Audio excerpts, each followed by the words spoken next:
What if the most powerful love story isn't about romance?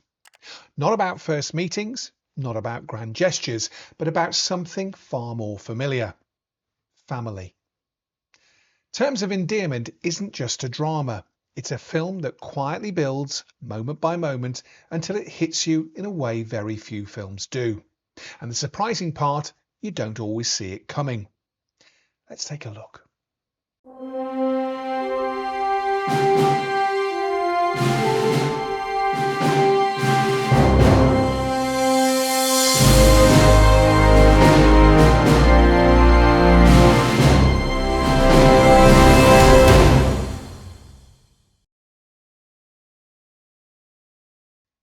The film follows the relationship between Aurora Greenway and her daughter Emma. From Emma's childhood through adulthood, we watch their lives unfold. Marriage, children, disappointments, and small everyday moments that shape who they become. Aurora is protective, outspoken, and often difficult. Emma is more grounded, more patient, but also searching for something more from life.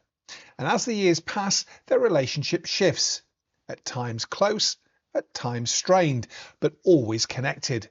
Because this isn't a story driven by one major event, it's built from life itself. And this is where the film does something very clever, because it doesn't feel like it's building towards anything until suddenly it is. Shirley MacLaine delivers a remarkable performance as Aurora. She's sharp, demanding, and often difficult to like, but never uninteresting. And that's what makes her compelling, because underneath everything there's vulnerability.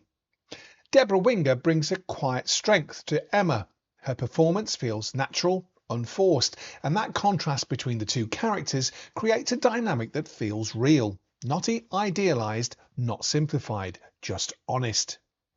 Now, the on-screen tension between Shirley MacLaine and Debra was, at times, reflected off-screen as well. But rather than hurting the film, it added a layer of authenticity to their performances, particularly in the more emotional scenes. Director James L. Brooks takes a patient approach. He allows scenes to unfold naturally. Conversations feel real, sometimes messy, sometimes unresolved, and the film moves through time without forcing transitions. It doesn't rush because it understands that emotional impact comes from accumulation and not from a single moment. The film was adapted from Larry McMurtry's novel, but Brooks made key changes to focus more tightly on the mother-daughter relationship, giving the story a clearer emotional core. But just when the film feels comfortable, almost familiar, it shifts. Because this isn't just a story about life, it's a story about how quickly life can change. The tone begins to shift, subtly at first, then more noticeably. Moments that once felt light now carry more weight, and the relationship at the centre of the film becomes something deeper, more urgent, more fragile. And this is where the film truly connects, not through drama, but through recognition, because it feels real. Now, the hospital scene, some of the most emotional in the film, were carefully directed to avoid melodrama. Instead of pushing the emotion, Brooks allowed the performances to carry it. And that restraint is what makes those moments so powerful. Terms of Endearment was both a critical and commercial success, winning 5 Academy Awards, including Best Picture. But its real legacy lies in how it portrays relationships. Not idealised, not simplified, but honest. It shows the complexity of love, not just in its best moments, but in its most difficult ones.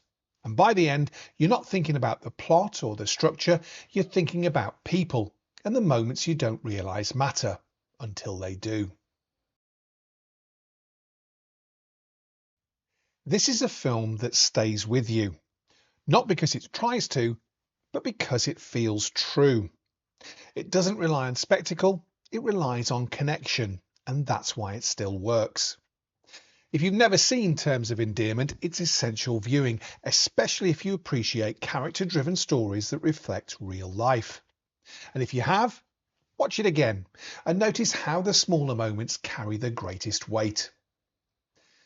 So, if you enjoy classic cinema, please join the family by subscribing to the channel, as it really helps us grow. And join me next time for more classic cinema content here on Golden Age Flicks. In the meantime, keep watching the classics, and as always, keep the projector running.